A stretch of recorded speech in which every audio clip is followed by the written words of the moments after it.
ఈ సభా ప్రాంగణంలో ఉన్నటువంటి తెలంగాణ ఉద్యమకారులకు, తెలంగాణ అమరవీరుల కుటుంబాలకు, తెలంగాణ ఉద్యమంలో సర్వం కోల్పోయి అనేక రకాల కష్టాలు పడి రాష్ట్రం వస్తే చాలు అనుకొని పిడికిలి బిగించి కొట్లాడినటువంటి ప్రతి ఒక్కరికి, అదేవిధంగా సింగరేణి నుండి పెద్ద ఎత్తున తరలి వచ్చినటువంటి బొగ్గుగని కార్మికులకు, నాకు సింగరేణి చాలా ఇష్టం, కానీ మీకంటే మా ఆడబిడ్డలంటే నాకు ఇంకా ఇష్టం. ఈ సభలో ఉన్నటువంటి మా ఆడబిడ్డలకు ప్రత్యేకంగా నమస్కారం తెలియజేస్తున్నా. అదేవిధంగా అనేక మంది మా జెన్జీ వారియర్స్ వచ్చిండ్రు, మా యూత్ వచ్చిండ్రు, అందరికీ కూడా పేరు పేరున నమస్కారం.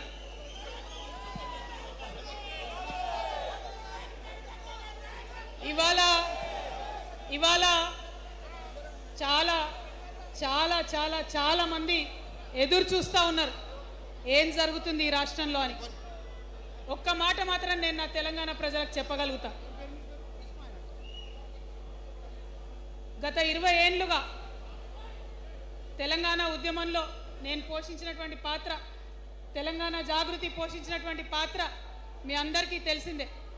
తెలంగాణ ఉద్యమంలో ఆడబిడ్డలందరినీ కూడా భాగస్వామ్యం చేయాలని చెప్పి తెలంగాణ జాగృతి నుండి బతుకమ్మను ఎత్తుకొని ఊరు వాడ తిరిగి మా జాగృతి కార్యకర్తలు తెలంగాణ సాంస్కృతిక దీపాన్ని పదిలంగా దాచిపెట్టుకున్నారు. మరి వారు దాచినటువంటి ఆ దీపం ఆనాడు చాలా చీకటిలో కాలరాత్రిలో కూడా ఒక కాగడాలాగా తెలంగాణ ఉద్యమకారులకు వెలుగునిచ్చింది. మా సింగరేణి గని కార్మికుల చేతిలో కందిలైంది. మొత్తం తెలంగాణ సమాజానికి కూడా ఒక కాంతిరేఖ అయింది. అప్పటి వరకు చాలా మంది మాట్లాడేది, మా స్టూడెంట్స్ అయినా అందరూ కూడా మాట్లాడేది, ఈ ఆంధ్రోళ్ళతోని పంచాయతీ అవుతుందక్క, ఏం చెప్పాలి, మా గురించి ఎట్లా చెప్పుకోవాలి, మన సంస్కృతి గురించి ఎట్లా చెప్పుకోవాలని మాట్లాడినప్పుడు బతుకమ్మ వచ్చిన తర్వాత బలం వచ్చింది. బతుకమ్మ పాట వచ్చిన తర్వాత ఇది మా సంస్కృతి, ఇది మా పండుగ, ఇగో గిది తెలంగాణ అని ఎత్తిన ప్రతి బతుకమ్మలో కూడా జై తెలంగాణ జెండా పెట్టి మా ఆడబిడ్డలందరూ కూడా బతుకమ్మ అంటే ఏందో ప్రపంచానికి పునఃపరిచయం చేసుకోవడం జరిగింది. ఏ ఉద్యమానికైనా డెఫినెట్గా భౌగోళిక స్వరూపం ఉంటుంది, శక్తులు ఉంటారు, వ్యక్తులు ఉంటారు, కానీ ఒక సాంస్కృతిక పునాది, సాంస్కృతిక నేపథ్యం ఉన్నప్పుడే ఆ ఉద్యమాలు తుదముట్టాయని చెప్పి అందరం కూడా అనుకుంటాం. తెలంగాణ ఉద్యమానికి బలమైనటువంటి సాంస్కృతిక పునాదినిచ్చి ఆడబిడ్డలందరినీ ఉద్యమంలో జత చేసినటువంటి ఘనత ఇక్కడ ఉండేటటువంటి జాగృతి కార్యకర్తలదేనని నేను ఇవాళ సగర్వంగా ప్రకటిస్తూ ఉన్నాను. మరి ఇవాళ మిమ్మల్ని నేను కోరేది ఒకటే, కష్టపడ్డాం, తెలంగాణ తెచ్చుకున్నాం, కానీ మనం కలలు కన్న తెలంగాణ వచ్చి 12 ఏళ్ళైనా ఇంకా కూడా మనకు రాలేదు. ఏమేం కలలతో తెలంగాణ తెచ్చుకున్నామో ఆ కలలన్నీ ఇంకా నిజం కాలేదు. మరి తెలంగాణ ఉద్యమ రథం, ఆనాటి ఉద్యమ రథసారథి కేసీఆర్ గారి నేపథ్యంలో తెలంగాణ ఉద్యమ రథం ఎక్కడనో దారి తప్పింది. తెలంగాణ ప్రజల ఆర్తిని అది అర్థం చేసుకోలేకపోయింది. డెఫినెట్గా సామాజిక తెలంగాణ రథచక్రం అనేది విరిగి ముక్కలైపోయింది.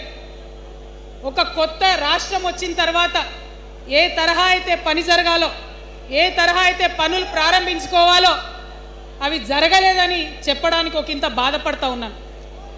ఆనాడు ఏమనుకున్నాం, తెలంగాణ రాష్ట్రం వస్తే మనందరి బానిస సంఖ్యలు పోతాయి అనుకున్నాం, కానీ రైతులకు బేడీలు పడ్డాయి, ఇసుక దందా మీద ప్రేమతోని నేరెళ్ళల దళితులకు దెబ్బలు పడ్డాయి, చావులైనాయి.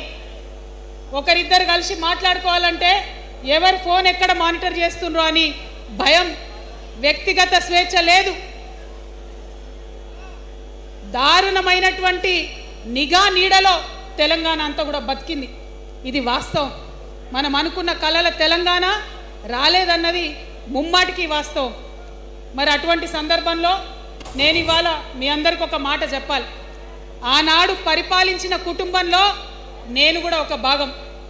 ఆనాడు పరిపాలించిన కుటుంబంలో ఒక భాగమైనందుకు కొన్ని విషయాలకు నేను సిగ్గుపడతా ఉన్నాను. తెలంగాణ ప్రజల్ని క్షమించమని కూడా కోరుతా ఉన్నాను. కానీ తెలంగాణ సాధించినందుకు మాత్రం చాలా గర్వపడుతున్నాను.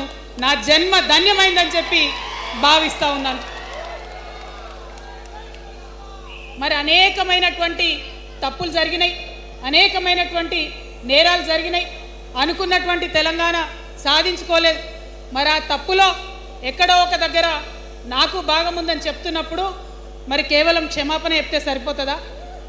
ఏ తెలంగాణ అయితే కావాలనుకున్నామో, ఏ సామాజిక న్యాయ తెలంగాణ అయితే రావాలని అనుకుంటున్నామో దానికోసం నడుం బిగించి కష్టపడి పని చేయాల్సిన అవసరం కూడా ఉంది. మరి ఇవాళ పని చేయడం కోసమే తెలంగాణ రాష్ట్ర సేన ఇవాళ తెలంగాణ ప్రజల ముందుకు వచ్చింది. రేపటి నుంచి మీరు చూస్తారు మా పని ఎట్లుంటుందో, మా పనితీరు ఎట్లుంటుందో. ఎందుకంటే ఏ పోరాటం చేయాలన్నా, ఏ ప్రజలకు మంచి చేయాలన్నా కేవలం కొట్లాడితే సరిపోదు. దానికి రాజకీయ అధికారం కూడా ఉండాలి. రాజకీయ అధికారం తోడైనప్పుడే ప్రజలకు చేయాలనుకున్న మంచి చేయగలుగుతాం. అందుకే ఇవాళ పార్టీ పెట్టేది. అదర్వైజ్ గత 11 నెలల నుంచి తెలంగాణ చేస్తున్న పోరాటాలు మీరు చూస్తున్నారు. ఎన్ని పోరాటాలు తీసుకున్నాం, ఎన్ని రకాలుగా సక్సెస్ సాధించడం మీరు చూసిండ్రు. కానీ ఉట్టి పోరాటాలు సరిపోవు, ఖచ్చితంగా రాజకీయ అధికారం ఉండాలి. దానికోసమే ఇవాళ తెలంగాణ రాష్ట్ర సేన మీ ముందుకు వచ్చిందని చెప్పి నేను సగర్వంగా ప్రకటిస్తూ ఉన్నాను.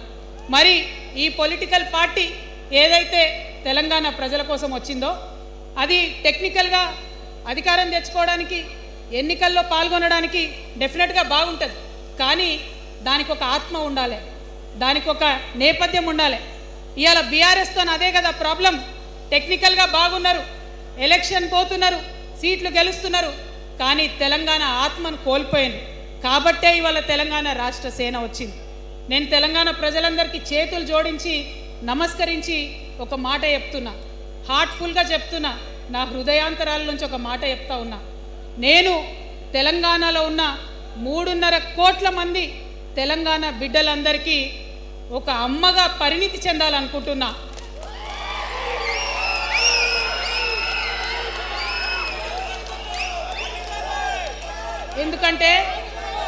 ఎందుకంటే ఒక అమ్మతనంతో పరిపాలన జరిగినప్పుడే బిడ్డలకి ఏదైనా కష్టం వస్తే అమ్మ హృదయం బద్దలవుతుంది. అటువంటి దుఃఖంతో పరిపాలన జరిగినప్పుడే, అటువంటి సంవేదనతో పరిపాలన జరిగినప్పుడే, అటువంటి ఆర్తితో పరిపాలన జరిగినప్పుడే రాష్ట్రం ముందుకు పోతుంది, రాష్ట్రంలో ఉన్న ప్రజల కష్టాలు తీరుతాయి. ఇవాళ ఎన్నిసార్లు ఎన్ని రకాలుగా ఆలోచన చేసినా మన తెలంగాణ రాష్ట్రంలో అనేక రోజుల నుంచి, అనేక సంవత్సరాల నుంచి ఒక భూస్వామ్య వ్యవస్థ నడిచింది. మనకు తెలుసు, అనేక రకాల పోరాటాలు వచ్చినాయి. సమానత్వం కోసం ప్రయత్నం చేసినాం, పోరాడుతూనే ఉన్నాం. అది రైతాంగ సాయుధ పోరాటం కావచ్చు, ముల్కీ ఉద్యమం 1952 కావచ్చు, 1969లో తెలంగాణ ఉద్యమం కావచ్చు, తర్వాత వచ్చినటువంటి నక్సలైట్ ఉద్యమం కావచ్చు, అనేక సామాజిక ఉద్యమాలు, ఎందరో మంది మహానుభావులు, ప్రొఫెసర్ జయశంకర్ గారి దగ్గర నుంచి మొదలు పెడితే చాక లైలమ్మ గారు, దొడ్డి కొమరయ్య గారు, ఆరుట్ల కమలాదేవి గారు, రావి నారాయణ రెడ్డి గారు, సురవరం ప్రతాప్ రెడ్డి గారు, దాశరథి గారు, కాళోజీ గారు, నక్సలైట్ ఉద్యమంలో గద్దరన్న గారు, గణపతి గారు, మారోజు వీరన్న గారు, సాంబశివుడు గారు, ఇట్లా అనేక మంది పోరాటం చేస్తే అంతో ఇంతో సమానత్వం ఇప్పుడు వచ్చింది. మలిదశ తెలంగాణ ఉద్యమంలో కేసీఆర్ గారు, అట్లానే ప్రాణాలు ఇచ్చినటువంటి ఇషాన్ రెడ్డి గారు, యాదయ్య కావచ్చు, సువర్ణ కావచ్చు, అనేక మంది కొట్లాడితేనే ఇవాళ తెలంగాణ రాష్ట్రం వచ్చింది. వీరికన్నా ముందు మరి మీ అందరికీ తెలుసు, సమ్మక్క సారలమ్మ దగ్గర నుంచి మన దగ్గర సామాజిక ఉద్యమాలు నడిచినాయి. కొమరం భీమ్ కావచ్చు, సమ్మక్క సారయ్య కావచ్చు, సారలమ్మ కావచ్చు, షోయబుల్లా ఖాన్ కావచ్చు, మగ్దూం మొయ్యుద్దీన్ కావచ్చు, ఇట్లా అనేక మంది కొట్లాడితే కొంచెం సమానత్వం వచ్చింది. కొండా లక్ష్మణ్ బాపూజీ గారిని తెలుసుకోవాలి, పండుగ సాయన్నని తెలుసుకోవాలి, సర్వాయి సర్దార్ పాపన్న గౌడ్ని తెలుసుకోవాలి. ఇట్లా అనేక మంది కొట్లాడి, పంతు నాయక్ గారు ఉన్నారు, మరి ఇట్లా ఆదివాసీ వీరులు అనేక మంది ఉన్నారు, బియ్యాల జనార్దన్ రావు ఉన్నారు, ఆదివాసీల కోసం కొట్లాడినటువంటి బిడ్డ. వీరందరినీ కూడా వారి స్ఫూర్తిని తీసుకుంటాం.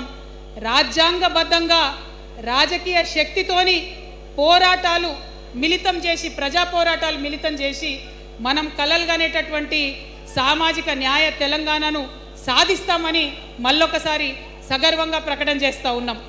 మరి వాళ్ళ తెలంగాణ రాష్ట్ర సేన మీ ముందుకొచ్చిందంటే ఉట్టిగానే రాలే. తెలంగాణలో ఏం జరుగుతుందో ఒకసారి తెలుసుకోవాలి, మనం ఆలోచన చేసుకోవాలి, అర్థం చేసుకోవాలి. ఎన్ని పార్టీలు ఉన్నాయి? 3 పార్టీలు ఉన్నాయి. భారతీయ జనతా పార్టీని తీసుకుందాం. ఆ బీజేపీ అనే పార్టీకి అసలు తెలంగాణ ఏర్పాటే ఇష్టం లేదు, తెలంగాణ ఏర్పాటు అవడమే ఇష్టం లేదు. అందుకే వాళ్ళ అగ్రనాయకత్వం అంతా కూడా ఏం మాట్లాడతారు? తల్లిని చంపినరు, పిల్లని బతికించరు అని ఒకరు, ఇంకొకరు ఏమంటారు? నిన్ననే ఒక తలకాయ లేని ఎంపీ, మెడకాయ మీద తలకాయనే లేదు ఆయనకు, ఏమన్నాడు ఆ ఎంపీ? ఇండియా పాకిస్తాన్ విడదీసినట్టట, ఆంధ్ర తెలంగాణను విడదీసినట్ట. మరి వాళ్ళ అగ్రనాయకత్వం ఇన్ని మాటలు అంటుంటే మన ప్రాంతంలో ఉన్నటువంటి భారతీయ జనతా పార్టీ బానిస ఎంపీలు ఎవరైతే ఉన్నారో ఒక్క మాట కూడా వాళ్ళు మాట్లాడరు. ఫెడరల్ స్ఫూర్తికి విరుద్ధంగా రాష్ట్రం ఏర్పాటు అయిన తర్వాత 7 మండలాలు మనకి గుంజుకుంటే పార్లమెంట్లో పల్లీకులు ఇస్తారు, కానీ ఆ ఎంపీలు ఒక్క మాట కూడా మాట్లాడరు. మనకు 8 రూపాయలు ఇవ్వకపోతే ఆ ఎంపీలు ఒక్క మాట మాట్లాడరు. విభజన హామీలు ఇవ్వకపోతే ఆ బీజేపీ బానిస ఎంపీలు ఒక్క మాట కూడా మాట్లాడరు. అంతేకాకుండా సామాజిక న్యాయం అనేటటువంటి ఒక కాన్సెప్ట్కే బద్ద వ్యతిరేకి భారతీయ జనతా పార్టీ. అందుకే ఏం చేస్తున్నారు? మహిళా బిల్ అయితే మోసం 2 సార్లు పాస్ చేసిర్రు, దాన్ని మొత్తానికే పక్కన పెట్టేసిండ్రు. బీసీ బిల్లు ఇక్కడికి వెళ్ళి పంపిస్తే దాన్ని తొక్కిపెట్టిండ్రు. కులగణన వేస్తామన్నారు, దాన్ని తొక్కిపెట్టిండ్రు. అత్యంత పేదవాళ్లకు సమాజంలో 2 బుక్కల అన్నం పెట్టేటటువంటి ఉపాధి హామీ పథకం ఉంటే కూడా దాన్ని కూడా మొత్తానికి బంద్ చేసి పెట్టిండ్రు. అయినా కూడా ఈ బీజేపీ బానిస ఎంపీలు ఒక్క మాట కూడా మాట్లాడరు, కనీసం పెదవులు తెరవరు. నేను ఇవాళ బీజేపీ ఎంపీలను డిమాండ్ చేస్తున్నా, సవాల్ చేస్తా ఉన్నా, మీరు తెలంగాణ తల్లి బిడ్డలైతే కనీసం భద్రాచలం దగ్గర ఒక 5 గ్రామాలు ఉన్నాయా, ఆంధ్రాలకు పోయినాయి, అవి పోతే మన రాముడి గుడి మునిగిపోతుంది. పోలవరం నిండితే భద్రాచలం మొత్తం కూడా నీళ్ళు వచ్చేటటువంటి పరిస్థితి ఉన్నది. మీకేమన్నా సిగ్గు ఎగ్గు ఉంటే తెలంగాణ తల్లి బిడ్డలైతే 8 మంది బీజేపీ తెలంగాణ ఎంపీలను ఛాలెంజ్ చేసి అడుగుతా ఉన్నా, ఆ 5 గ్రామాలను మీరు వాపస్ తెలంగాణకు పట్టుకరండి. మేం మాట్లాడినాం, జాగృతి నుండి మాట్లాడినాం, ఆంధ్ర వారికి లేఖ రాసినాం, కేంద్రానికి లేఖ రాసినాం. మరి మీరేం చేస్తున్నారయ్యా? రాముడి గుడి ఇక్కడ భద్రాచలం రాముడు కాదా? ఆయన గుడి మునిగిపోయినా మీరు మాట్లాడరా? నేను సవాల్ చేస్తా ఉన్నా భారతీయ జనతా పార్టీ ఎంపీలకు, ఖచ్చితంగా మీరు 5 గ్రామాలను తెలంగాణకు తీసుకురావాలి. ఇక బీఆర్ఎస్ పార్టీ ఉంది, ఇంకో పార్టీ. ఏముంది ఆ పార్టీలో? మొట్టమొదటి ప్రభుత్వం వచ్చింది, తొట్టతల్లి ముఖ్యమంత్రి గారు అయినరు. మంచి సాలు తీయాల్సి ఉండే, అది సామాజిక న్యాయానికి కావచ్చు, ఒక ప్రణాళిక కావచ్చు. 3 ముఖ్యమైన అంశాలతో తెలంగాణ తెచ్చుకున్నాం: నీళ్లు, నిధులు, నియామకాలు. ఏం చేసింది బీఆర్ఎస్ పార్టీ? నీళ్ల కోసం 10 సంవత్సరాలలో 1,89,000 కోట్ల రూపాయలు ఖర్చు పెట్టింది. 1,89,000 కోట్ల రూపాయలు ఖర్చు పెట్టి ఎన్ని ఎకరాలకు నీళ్ళు ఇచ్చిందంటే 14 లక్షల ఎకరాలకు నీళ్ళు ఇచ్చింది. అందులో 2 పెద్ద ప్రాజెక్టులు, ఒకటి పాలమూరు, ఇంకోటి కాళేశ్వరం. ఆ రెండింటికి కలిపి 1,21,000 రూపాయలు ఖర్చు పెట్టింది. ఎన్నిటికి నీళ్ళు ఇచ్చిరాయా? ఎన్ని ఎకరాలకంటే 1,00,000 ఎకరాలకు నీళ్ళు ఇచ్చిరు. ఈ మాట బాధతో చెప్తున్నా.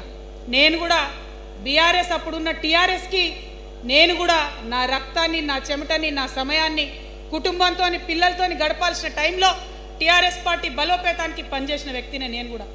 ఆనాటి కేసీఆర్ వేరు, ఇప్పటి కేసీఆర్ వేరు. ఆనాటి కేసీఆర్కి తెలంగాణలో చేనేత కార్మికులు చచ్చిపోతుంటే భిక్షాటన చేసిన కేసీఆర్ ఆనాటి కేసీఆర్.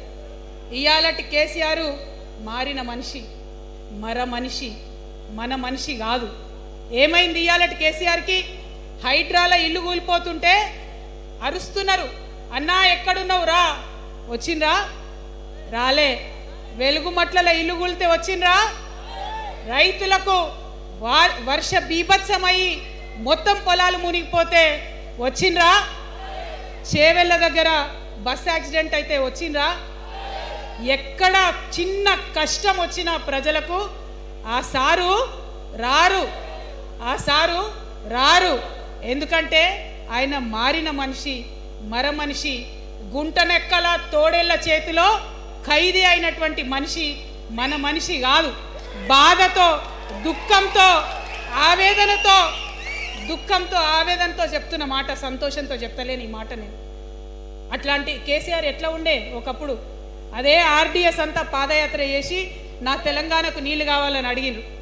ఇవాళ మరి 10 ఏళ్ళ అధికారం ఉంటే పాలమూరు రంగారెడ్డి ప్రాజెక్టు కోసం 10 ఏళ్లలో ముందుకు పోతలేదంటే, ఎవరన్నా తెలంగాణ పట్ల ప్రేమ ఉంటే, పాలమూరు పట్ల ప్రేమ ఉంటే, కృష్ణా నీళ్లు వాడుకోవాలంటే మన కేసీఆర్ అయి ఉంటే ఆ పాలమూరు రంగారెడ్డి ప్రాజెక్ట్ కాడ కుర్చేసుకొని అది కట్టిస్తుండే.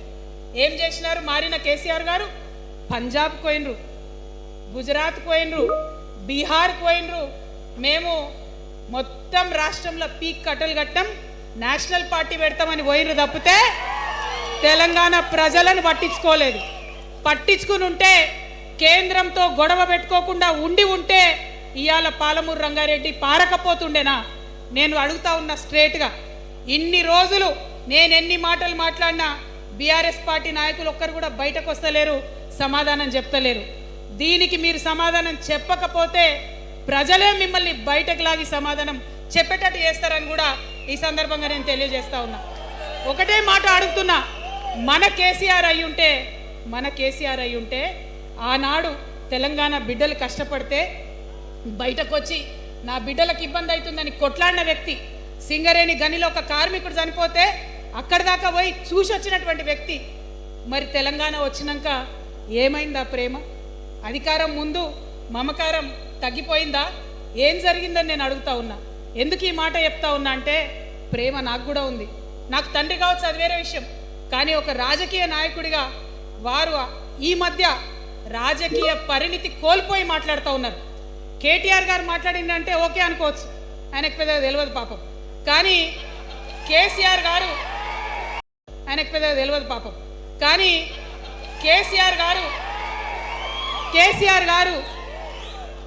గారు అనే మాట ఏంటంటే, ప్రజలు తప్పు చేసింది.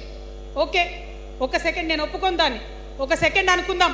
ప్రజలు తప్పు చేస్తే నేను ఒక తల్లిగా అడుగుతున్నా, నేను నా కొడుకో మాట చెప్తా, వాడు వినలేదనుకో, కింద పడ్డాడు అనుకో, ఇడిచిపెడతానా? దగ్గర తీసుకొని మంది అనా? ఓకే, ప్రజలు తప్పు చేసిరు అనుకోండి, మీకు అధికారం ఇవ్వలేదు అనుకోండి, ఒక కర్కోటకుడి పాలన నడుస్తుంది అలా తెలంగాణలో. ఇబ్బంది పడుతున్నారు ప్రజలు, గోసపడుతున్నారు, ఏడుస్తున్నారు. ఇండ్లు అన్నీ ఉండి ఇండ్లు గూలగొడుతుంటే, అర్ధరాత్రి ఇంటి మీదకి వచ్చి ఇండ్లు గూలగొడుతుంటే ఆదుకోవాల్సిన అమ్మలాంటి మన పాత కేసీఆర్ ఎక్కడున్నాడు? ఇది మనం అడగాల్సింది. అందుకోసమే నేను ఈ నిర్ణయం తీసుకున్నది. నన్ను పార్టీలోంచి బయటకేస్తే నేను వెంటనే పార్టీ పెట్టలే. ఆనాడు కూడా చెప్పిన, నేను ఆలోచన చేస్తున్నా, మారతారేమో అని చూసిన, పదే వేచి చూసిన. ఇవాళ నన్ను పార్టీలోకి వెళ్ళి సస్పెండ్ చేసి 10 నెలలైంది. నాకు నిజంగా మంచిగానే అయింది. ఎందుకు తెలుసా? ఆనాడు ఉద్యమకారులను ఇబ్బంది పెడుతుంటే నేను ఇంకా గట్టిగా మాట్లాడలేదు. ఆనాడు మీకు జరిగింది, ఇవాళ నాకు జరిగింది. కొత్త ఏం లేదు. కేసీఆర్ కోసం, టీఆర్ఎస్ పార్టీ కోసం, ఆనాడు తెలంగాణ ఉద్యమం కోసం ఇండ్లు అమ్ముకొని, భూములు అమ్ముకొని, ప్రతి ఊర్లో టీఆర్ఎస్ కండువా వేసుకొని పోరాటం చేసినటువంటి కార్యకర్తలు ఎక్కడున్నారు ఇవాళ? ఒక్క గుళ్ళ మెంబర్ ఇయర్ రాలేదా? ఒక్క గుడి చైర్మన్ ఇయర్ రాలేదా? తెలంగాణను వ్యతిరేకించి ఉద్యమాన్ని తొక్కిపట్టి మన మీద లాఠీలు పెట్టి కొట్టినటువంటి వాళ్ళకు తీసుకొచ్చి ఎమ్మెల్యే సీట్లు ఇచ్చి వాళ్ళ అనుచరులు వచ్చి మిడతల దండలాగా మన కార్యకర్తల మీద పడితే, తల్లి కోడి కాపాడుకున్నట్టు పిల్లల్ని కాపాడుకోవాల్సిన మన కేసీఆర్ ఎడబోయింది. వచ్చిందా ఎవరికన్నా పదవులు? ప్రతి సంవత్సరం రాష్ట్రం మొత్తంలో పోస్టులు నింపితే 6,000 పైచీలకు నామినేటెడ్ పోస్టులు వస్తాయి తెలుసా? అంటే 10 ఏళ్లలో 2 ఏళ్లకోసారి నామినేటెడ్ పోస్టులు వేసిన ఒక 30,000 మందికి దాదాపుగా ఏదో ఒక గౌరవం. ఏం కావాలి మనకు ఉద్యమకారులకు చెప్పండి? ఏం కావాలి? కండువా వేసుకొని పిచ్చోళ్ళ లెక్క తిరిగినందుకు, మన ఇంటోళ్ళని ఇడిచిపెట్టి తిరిగినందుకు ఇంత మర్యాద కావాలి. మా సార్ నన్ను గుర్తుపట్టిండా, మా పార్టీ నన్ను గుర్తుపట్టింది, నాకేదో చిన్న పదవి ఇచ్చిరని చెప్పుకుంటే ఒక మర్యాద ఉంటుంది. వచ్చిందా మనకు ఆ మర్యాద? ఎక్కడన్నా వచ్చిందా? ఆనాడు అవహేళన చేసిర్రు, పార్టీలకు వచ్చి మళ్ళీ అవహేళన చేసిండ్రు. అంటే ఎప్పుడైతే అధికారం వచ్చిందో అప్పుడు అమ్మతనం పోయింది, ఎప్పుడైతే అధికారం వచ్చిందో అప్పుడు మమకారం పోయింది. అందుకే అంటున్నా, ఆయన మన కేసీఆర్ కాదు, మారిన కేసీఆర్, మరబొమ్మ లాంటి కేసీఆర్. కాబట్టే ఇవాళ నేను నిలబడి యుద్ధం చేస్తా ఉన్నా. కాబట్టే యుద్ధం చేస్తా ఉన్నా. ఈ గడ్డకు ఈ తెలంగాణ రాష్ట్రానికి ప్రాణాలు అడ్డం పెట్టుకొని మన ప్రజలను కాపాడాల్సినటువంటి వ్యక్తులు కావాలి, అటువంటి సైన్యం కావాలి. సైన్యం అయిదామా? సిద్ధంగా ఉన్నారా? ఎట్లయితే ఉద్యమం అప్పుడు కడుపు కట్టుకొని కాలు కట్టుకొని పనిచేసినామో ఇప్పుడు అట్లా పనిచేయాల్సినటువంటి అవసరం ఉన్నది. ఇవాళ ఒక్క పాలమూరు రంగారెడ్డి కాదు, కాళేశ్వరంలో జరిగినటువంటి అవినీతి ఒక మాట ఆలోచించాలి. మన కేసీఆర్ అయితే ఏమన్నాడు అప్పుడు ఉద్యమంలో? నా బిడ్డ కానీ నా కొడుకు కానీ తప్పు చేస్తే తీసి పారేస్తా పార్టీలకు వెళ్ళన్నారు. ఇవాళ నేనేం చేసిందే మీకు తెలియదా? నేనేం చేసిన? కాళేశ్వరంలో అవినీతి జరిగిందన్నమాట చెప్పిన. అంటే అవినీతి జరిగిందని చెప్పిన నన్ను బయటేసి అవినీతి చేసిన పందికొక్కుల్ని పక్కన కూర్చోబెట్టుకున్నారు చూడు. అది మన కేసీఆర్ కాదు. ఆత్మలేని మరబొమ్మ ఇప్పుడున్న కేసీఆర్ మన కేసీఆర్ కాదు. మన కేసీఆర్ అయితే కళ్ళెత్తి చూసే ధైర్యం ఉండకుంటుండే, కాళ్ళు మొక్కేటటువంటి తత్వం ఉంటుండే. ఇవాళ అది మన కేసీఆర్ కాదు. కాబట్టే ఎదురుగా నిలబడి కొట్లాడతా. నాతో కలిసి వస్తారా? సిద్ధమేనా? ఇవాళ బీఆర్ఎస్ పార్టీ చేస్తున్నటువంటి అనేక తప్పులు, అనేక అంశాలు ఉన్నాయి. ఒకటి కాదు, రెండు కాదు. ఇది ప్రారంభం మాత్రమే. మొదలు పెట్టినాం, జస్ట్ ఇల్లలికినాం. In front there is crocodiles festival. తర్వాత చాలా చెప్పేది ఉంది, అప్పుడు చెప్దాం. ఇప్పుడు ఏం జరుగుతుంది ఈ రాష్ట్రంలో? ఒక కర్కోటకుడు ఆయన పరిపాలన జరుగుతుంది. బాధ అనిపిస్తుంది ఒక పొలిటికల్ లీడర్ని కర్కోటకుడు అనాలంటే. కానీ అనక తప్పని పరిస్థితి. ఎందుకంటే మొన్న ఖమ్మంలో వెలుగుమట్లలో అన్ని పర్మిషన్స్ ఉన్నాయి, అన్ని కాయిదాలు ఉన్నాయి. అర్ధరాత్రి పోయి ఇల్లు కూలగొడితే ఒక నిండు గర్భిణి టెన్షన్తోని అబార్షన్ అయిపోతే ఆ తండ్రి ఏడ్చిన ఏడ్పులు, ఆ తండ్రి రోదన ఇంకా కూడా ఈ చెవులకు వినబడుతుంది. కాబట్టి ఇప్పుడున్న సీఎంని కర్కోటకుడనే అంట, హిట్లర్ అనే అంట. 2 నెలల చిన్న పాప పసికందు కుమ్మెర గ్రామంలో చచ్చిపోతే ఇప్పటి వరకు కూడా కేసు పెడతలేరు. హోంమంత్రి కూడా ముఖ్యమంత్రే, ఆయనకు తీరిక లేదు పాపం. చిన్న పసికందు చచ్చిపోతే ఇప్పటి వరకు కేసు పెడతలేరు. అందుకే అంటున్నా, కర్కోటకుడైనటువంటి సీఎం పరిపాలనలో ఉన్నాం. ఖచ్చితంగా కొట్లాడాల్సిందే. మనం ఏదైతే గురుకులాలు ఉన్నాయో వాటిలో విషం పెట్టి పిల్లల్ని చంపుతా ఉన్నారు. అయినా సరే విద్యాశాఖ మంత్రిగా ఉన్న సీఎం మాట్లాడతలేడు. అందుకే కర్కోటకుడు అంటా ఉన్నాం, అందుకే హిట్లర్ అంటా ఉన్నాం. కర్ల రాజేష్ అనేటటువంటి దళిత యువకుడు కస్టడీలో చచ్చిపోతే ఇప్పటి వరకు కూడా దానికి బాధ్యులైన పోలీసులను ఏం చర్యలు తీసుకోలేదు వాళ్ళ మీద. అందుకే కర్కోటకుడు అంటా ఉన్నాం, అందుకే హిట్లర్ అంటా ఉన్నాం. పిడికిలి బిగించి ఇప్పుడున్నటువంటి రాక్షస కాంగ్రెస్ పైన ఖచ్చితంగా కొట్లాడతాం, అందరికన్నా ఎక్కువ కొట్లాడతాం. ఇప్పుడు మనమే ప్రధాన ప్రతిపక్షం అవుతాం. 2 ఏళ్ల తర్వాత మనమే అధికార పక్షం అవుతాం. ఖచ్చితంగా అధికారంలోకి వస్తాం. ఎందుకోసం వస్తాం అంటే నేను ఒక మాట చెప్పాలి. అందరినీ మనం మాటలు అంటున్నాం కదా, we are opposing everybody, we are criticizing everybody. But what is the solution? Don't oppose without propose అని కాన్షీరామ్ గారు చెప్పారు. నేను చెప్పలే, don't oppose without proposal. So నేను కొన్ని ప్రపోజల్స్ తెలంగాణ ప్రజల ముందు పెట్టాలనుకుంటున్నా. నేను ఈ 3 పార్టీలు అధర్మంతో నిండిపోయినాయి, అవినీతితో నిండిపోయినాయి, బంధుప్రీతితో నిండిపోయినాయి, కుటుంబ అవినీతి పరిపాలనతో నిండిపోయినాయి.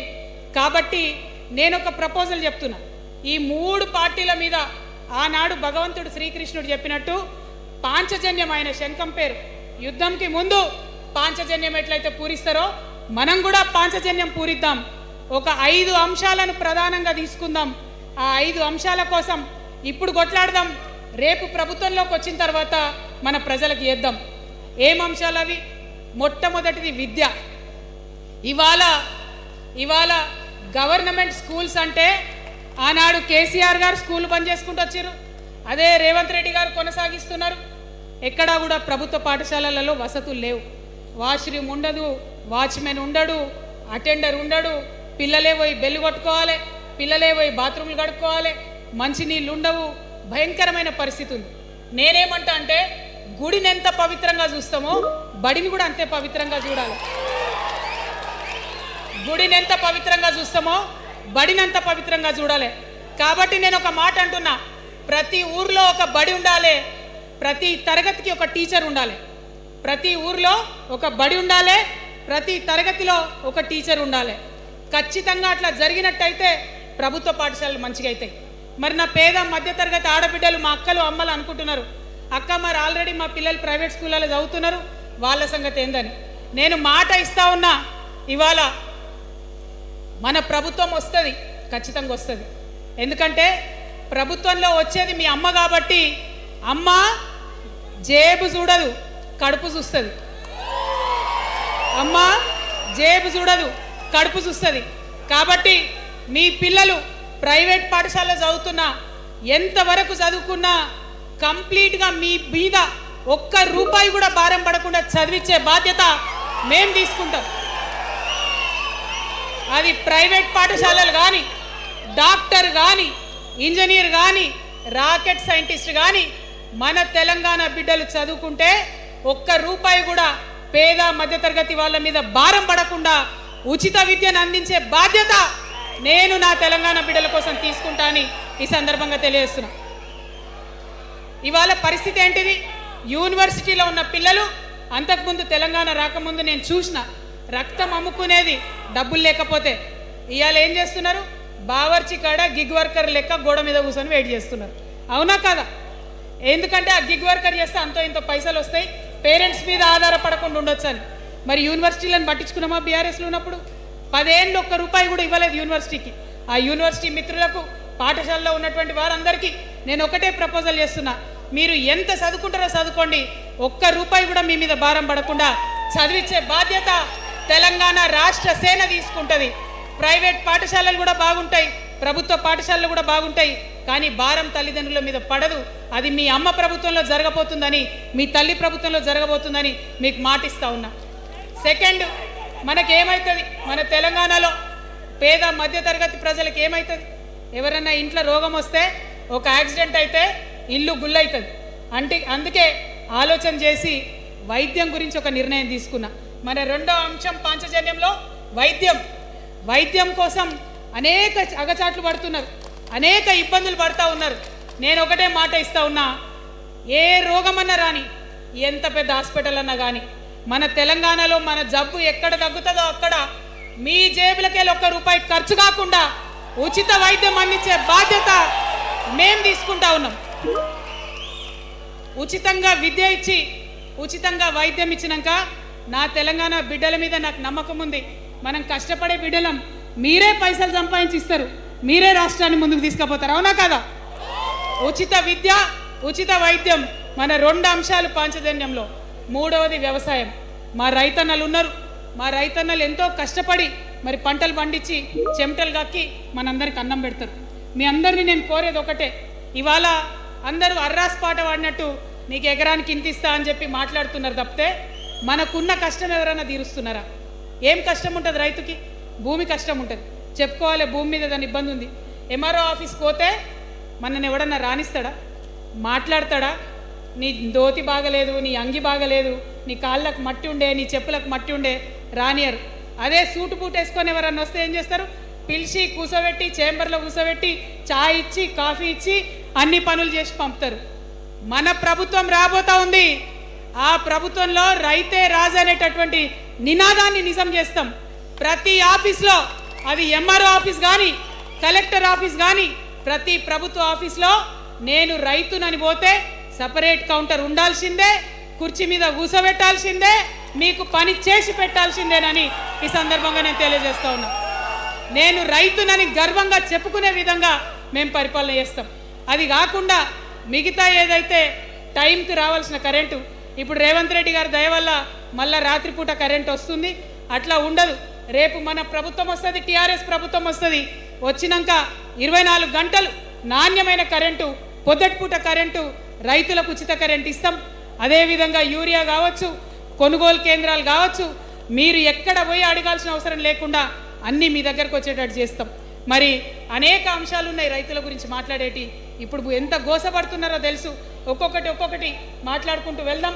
రైతుని రాజుని చేసేది నినాదంగా ఉండే దాన్ని నిజం చేస్తామని మాత్రం మీ చెల్లెగా సోదరిగా నేను మీకు మాట ఇస్తూ ఉన్నాను. ఇక 4వ అంశం ఉపాధి. మనకి ఇక్కడ చాలా యూత్ ఉన్నారు. మిమ్మల్ని అందరూ నేను ఒక మాట చెప్తా ఉన్నా, ఒక మాట అడుగుతా ఉన్నా. ప్రతి ప్రభుత్వం ఏం చెప్తుంది? ప్రతి ప్రభుత్వం స్వతంత్రం వచ్చినప్పటి నుంచి ఇప్పటి వరకు ఏం చెప్తారు? ఉద్యోగాలు ఇస్తాం. అవునా? అసలు నాకు మాట తెలియక అడుగుతా. ఒక యువ మిత్రుడు ఉంటే, ఒక యువతి ఉంటే, నేను వ్యాపారం చేసుకోవాలనా, నేను ఉద్యోగం చేసుకోవాలనా, నేను కళారంగానికి పోవాలనా, నేను ఇంకోటి కావాలనా అనే స్వేచ్ఛ నాకు ఉండాలి కదా, నాకు ఉండాలి. కానీ ప్రభుత్వాలు మనకేం చెప్తాయి? నువ్వు ఉద్యోగం చేయి, 9 to 5 ఉద్యోగం చేయి, బానిస బతుకనేటటువంటి కండిషనింగ్ చేస్తూ ఉన్నాయి. ఇప్పుడు చాలామంది యూత్తో నేను మాట్లాడినా, నాకు ఒక మాట చెప్తా ఉన్నారు. అక్క, మా పరిస్థితి ఎంత ఘోరం ఉందంటే బయట ఉద్యోగం దొరకలేదు చదువుకున్న చదువుకి. మా అమ్మ సెల్ఫ్ హెల్ప్ గ్రూప్లో ఉండి ఆమె 2 లక్షల రూపాయలు తీసుకొచ్చి ఇస్తే నేను బండి కొనుక్కోవాలి, ఆమె 3 లక్షల రూపాయలు తీసుకొచ్చి నాకు ఇస్తే నేను ఆటో కొనుక్కొని నడుపుకోవాలి. వయసు వచ్చిన కొడుకుని, వయసు వచ్చిన బిడ్డని తల్లి దగ్గర చేయి జాపాలంటే నామోష్ అనిపిస్తుంది అక్క అని అనేక మంది చెప్పారు. అందుకే నేను చెప్తా ఉన్నా, ఉపాధి అంటే కేవలం ఉద్యోగం కాదు.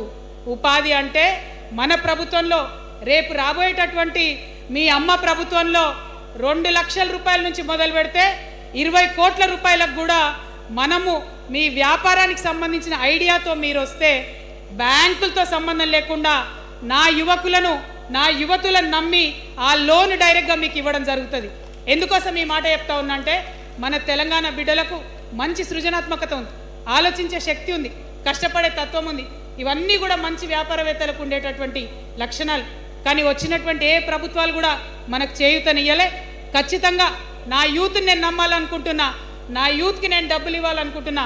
వాళ్ళ చేతిలో డబ్బులు పెట్టి వాళ్ళు ఇంకెంత సంపాదన నా తెలంగాణ రాష్ట్రానికి ఇస్తారో చూడాలని నేను అనుకుంటున్నా.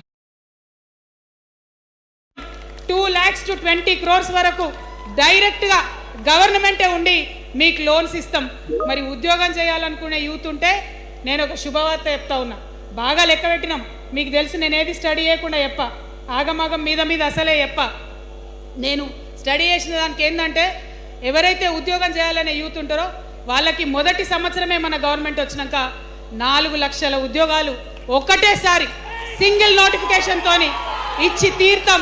ఇది నా మాట. నేను మళ్ళీ మీకు ఎందుకు చెప్తా ఉన్నా ఈ మాట అంటే, నేను తల్లిని, నేను జేబు చూడా, ఎంత ఖర్చు అవుతుంది, ఎంత జీతం అవుతుంది చూడా, నా కొడుకు కడుపులో ఉన్న బాధను, వాడి ఆత్మగౌరవాన్ని, నా బిడ్డ బాధను, ఆమె చదువుకున్న చదువుకి రావాల్సిన ఉద్యోగాన్ని దాన్నే చూస్తా. కాబట్టి మొదటి సంవత్సరమే 4 లక్షల ఉద్యోగాలు ఇస్తాం. మరి మన ఉద్యమకారులు ఇంతమంది వాళ్ళ వయసుని, వాళ్ళ యవ్వనాన్ని వాళ్ళు సంపాదించుకునేటటువంటి మొత్తం వయసుని కూడా ఉద్యమానికి దారపోసిరు. కాబట్టి నేను ఉద్యమకారుల కోసం ప్రత్యేకించి జూన్ 2, 2014 వరకు కట్ ఆఫ్ డేట్ పెట్టుకొని ఆనాటి ఉద్యమకారులకి 1 లక్ష ఉద్యోగాలు, సూపర్ న్యూమరీ జాబ్స్ క్రియేట్ చేయబోతా ఉన్నామని కూడా ఈ సందర్భంగా తెలియజేస్తున్నా.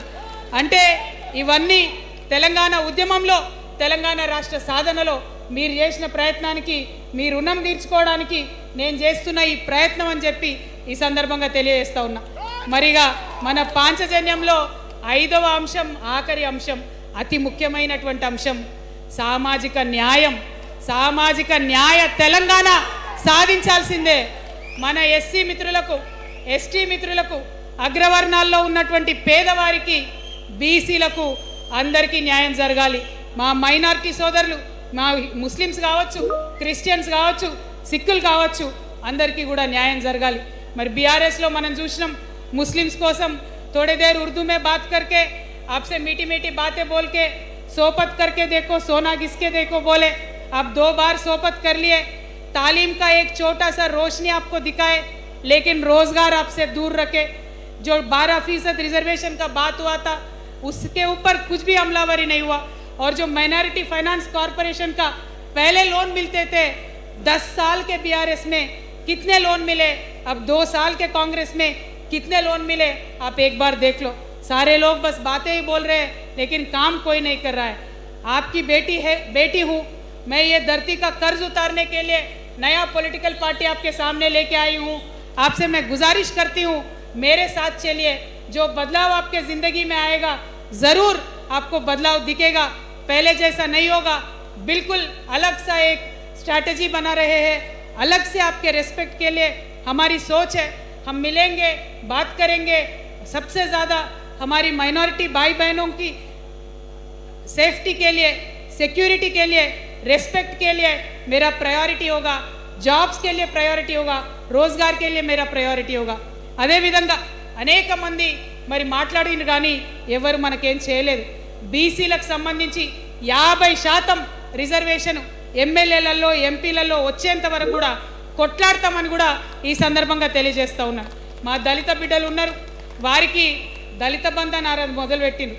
నేను అన్నది ఎందుకంటే మన కేసీఆర్ కాదని, మన కేసీఆర్ అయి ఉంటే ఏమీ లేకున్నా కూడా దళితులు బాగుండాలని ఆలోచించేది, కానీ దళిత బంధు పెట్టిందే ఆనాడు ఉప ఎన్నిక కోసం। ఒక్క ఉప ఎన్నిక గెలవడానికి పెట్టిన పథకం తప్పితే నిజాయితీగా చేయాలని పెట్టిన పథకం కాదు। అందుకే ఆ నియోజకవర్గంలో కూడా ఇంతవరకు సంపూర్ణంగా దళిత బంధు రాలేదు। రేపటి తెలంగాణలో, రేపటి టీఆర్ఎస్ పరిపాలనలో ఖచ్చితంగా దళితులకు పెద్దపీట వేస్తాం, న్యాయం చేస్తాం। ఇప్పుడున్నటువంటి రాజకీయ అవకాశాల కన్నా మంచి అవకాశాలు ఇస్తాం। మా ఎస్టీ సోదరులు ఉన్నారు, మా లంబాడాలు ఉన్నారు, ఆదివాసీలు ఉన్నారు, వారిని ప్రత్యేకంగా పేరు పేరున సపరేట్గా కార్పొరేషన్స్ పెడతాం। ప్రతి ఆదివాసీ బిడ్డకు ఫైనాన్స్ అందేటట్టు చేస్తాం, గౌరవం అందేటట్టు చేస్తాం। మన భాష ఏదైతే ఉందో కోయత్తూరు భాషను కూడా కాన్స్టిట్యూషనల్లో రికగ్నైజ్డ్ లాంగ్వేజ్గా చేర్చడానికి కూడా మా వంతు ప్రయత్నం చేస్తామని తెలియజేస్తూ ఉన్నాను। మరి సామాజిక న్యాయం అంటే అందరికీ వైద్యం ఇవ్వడం సామాజిక న్యాయం, అందరికీ చదువు ఇవ్వడం సామాజిక న్యాయం, అందరికీ సొంత ఇల్లు ఇవ్వడం సామాజిక న్యాయం। పేదవాడు ఎవడైనా సరే, అగ్రకులమైనా సరే, చిన్న కులమైనా సరే, చిన్న కులంగా చెప్పే కులాలైనా సరే, అందరికీ న్యాయం ఇవ్వడమే సామాజిక న్యాయం। కాబట్టి అది 5వ అత్యంత ప్రధాన అంశంగా పెట్టుకొని సామాజిక న్యాయ తెలంగాణ సాధించడానికి ముందుకెళ్తాం। ఫైనల్గా నేను ఒకటే మాట చెప్తా ఉన్నాను, టీఆర్ఎస్ పార్టీ రేపటి నాడు మీ దగ్గరికి వస్తుంది। అభివృద్ధిని, సామాజిక న్యాయ తెలంగాణను 2 కళ్ళుగా తీసుకొని జోడెడ్ల బండ్లాగా ముందుకు తీసుకొని పోతాం। ఖచ్చితంగా ఈ రాష్ట్రంలో ఒక కొత్త తరహా పాలిటిక్స్ చేస్తాం, రాజకీయాన్ని ప్రజా పోరాటాలను మిక్స్ చేస్తాం, అన్ని కలిసి కొట్లాడతాం। తొందరలోనే మరి ఎంపీటీసీ జెడ్పీటీసీ ఎన్నికలు ఉన్నాయి, తొందరలోనే మరి జిహెచ్ఎంసీ ఎన్నికలు కూడా ఉంటాయి। అన్నిట్లో కూడా పరిపూర్ణంగా సిద్ధంగా ఉంటాం, అన్ని చోట్ల కూడా పోటీ చేస్తాం। మరి అమరవీరులు ఎవరైతే తెలంగాణ రాష్ట్ర సాధన కోసం ప్రాణాలు అర్పించిండ్రో వారికి ప్రత్యేకమైనటువంటి గౌరవం ఇస్తాం। ఏదైతే అందరూ అమరవీరుల కుటుంబాలకు న్యాయం జరగలేదో, నేను తెలంగాణ జాగృతి జనం బాట అప్పుడే చెప్పిన, ప్రతి ఒక్క అమరవీరుల కుటుంబానికి మా ప్రభుత్వం వచ్చినాక ప్రతి ఒక్క కుటుంబానికి ₹1 కోటి ఇచ్చి ఆదుకుంటాం, ఖచ్చితంగా వాళ్ళని కడుపులో పెట్టి చూసుకుంటామని చెప్పి నేను తెలియజేస్తూ ఉన్నాను। మరి అందరికన్నా ఎక్కువ మా ఆడబిడ్డలంటే నాకు ప్రాణం। మా ఆడబిడ్డల కోసం ప్రత్యేకంగా నేను ఒకటే మాట చెప్తున్నా, మనం ఎక్కడ ఉన్నా, ఏ వయసులో ఉన్నా మనకు భయం అవుతుంటుంది ఎక్కడికైనా పోవాలంటే, మన భద్రత మీద మనకు ఆలోచన ఉంటుంది। ఖచ్చితంగా రేపటి మన తెలంగాణలో మన ఆడబిడ్డల భద్రత ప్రధానమైన అంశంగా తీసుకుంటాం। అదేవిధంగా ఇప్పుడు చదువుకుంటున్నటువంటి ఆడపిల్లలు వారి ఉద్యోగాల మీద ప్రయారిటీగా తీసుకుంటాం, వారి వ్యాపారవేత్తలుగా తీర్చిదిద్దడానికి ఖచ్చితంగా ప్రయత్నం చేస్తాం। ఇప్పుడు సెల్ఫ్ హెల్ప్ గ్రూప్స్లో ఏదైతే వడ్డీ లేని రుణాలు ఇస్తున్నారో అట్లా కాకుండా ప్రాపర్గా గ్రాంట్స్ ఇచ్చేటట్టుగా ప్రయత్నం చేస్తాం। చిరు ఉద్యోగులు, కాంట్రాక్ట్ ఉద్యోగులు ఎవరైతే ఉన్నారో, ఎవరైతే విస్మరించబడ్డారో వారందరినీ కూడా కళ్ళలో పెట్టి కాపాడుకుంటాం। ఇవాళ ప్రారంభం మాత్రమే, అనేక అంశాలు చెప్పుకున్నాం, కానీ ఖచ్చితంగా పాంచజన్య శంఖం పూరిస్తాం। అవతలి వాడు మనవాడైనా సరే, అధర్మం వైపు వాడుంటే వాళ్ళ మీదైనా సరే యుద్ధం చేయడానికి ఖచ్చితంగా వెనుకడుగు వేయకుండా ముందుకే వెళ్తామని తెలియజేస్తూ, మరి ఈ 3 పార్టీలు కూడా, Congress party single agenda Rahul గాంధీని ప్రధానమంత్రి చేయాలి, BRS party single agenda farm హౌస్లో పెద్దసారి ఉండాలి, చిన్నసారి సీఎం కావాలి, బీజేపీ పార్టీ సింగిల్ ఎజెండా సామాజిక న్యాయాన్ని కథం పట్టియాలి। కాబట్టి 3 పార్టీల మీద కూడా యుద్ధం చేసేది ఉన్నది, అలుపెరగని పోరాటానికి సిద్ధం కావాలని చెప్పి మొత్తం మన జాగృతి సైనికులందరినీ కూడా నేను పిలుపునిస్తా ఉన్నాను.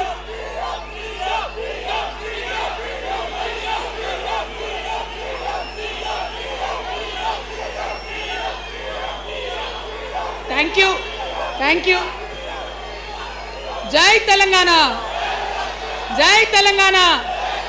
జోహార్ తెలంగాణ విద్యార్థి అమరవీరులకు, జోహార్ తెలంగాణ విద్యార్థి అమరవీరులకు, జోహార్ తెలంగాణ అమరవీరులకు.